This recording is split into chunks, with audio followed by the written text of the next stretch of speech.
ได้พวกมามาออนต่างគ្នាស្វាគមន៍សាជាថ្មីមកជួបយាយយើងនៅព្រឹកនេះដែរយាយយើងមានដំណើរថ្មីថ្មីសម្រាប់ពុកម៉ែមកអូនទស្សនានឹងមើលកផ្សាយលេងសម្រាប់ថ្ងៃទី22ខែ5 2026ដំណើររបស់យាយគឺមានប៉ុណ្ណឹងហើយយាយក៏មានសុបិននិយាយជូនពុកម៉ែមកអូនស្ដាប់កំសាន្តដូចគ្នាតើមុននឹងនិយាយសុបិនយាយក៏សូមពឹងពុកម៉ែមកអូនទៅចូលរួមទស្សនាទាំងអស់គ្នានេះកុំភ្លេចជួយចុចពាក្យ like ឈៀវ subscribe ឬប៉ុណ្ណឹងឲ្យ channel ថ្មីយាយម្នាក់មួយផងមុនណាដើម្បីទទួលបានវីដេអូក្រោយៗតែចាំពុកម៉ែមកអូនចូលមកស្ដាប់សុបិនយាយយំនេះយាយសុបិនឃើញថាមនុស្សមិនមែនមនុស្សទេបងអូន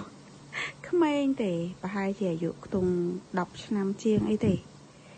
គេថាកបោកដែលខ្ញុំស្ពាយហ្នឹងមានលុយប្រហែលតែ10រៀលអីហ្នឹងគេថាមិន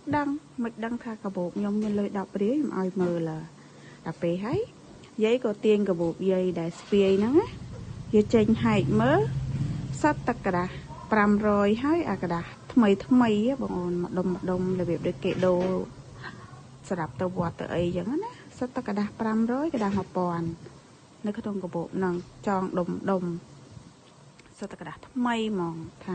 ណែមើលលុយខ្ញុំសត្វតែលុយខ្មែរហើយមាន10រៀលយ៉ាងម៉េចនិយាយមួយគេនៅក្នុងសុបិនចឹងណាហ្នឹងហើយ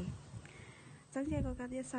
40 10 14 18 450 140 451អូស40និងអូស10ចឹងពុកម៉ែបងអូនចេះកាត់លេខអីក៏យកតាមហ្នឹងទៅណាចាហើយក៏ជូនពរហេងសំណាងល្អដល់អស់គ្នាចឹងវីដេអូយាយក៏មានតែប៉ុណ្្នឹងទេជួបគ្នានៅវីដេអូក្រោយបាយ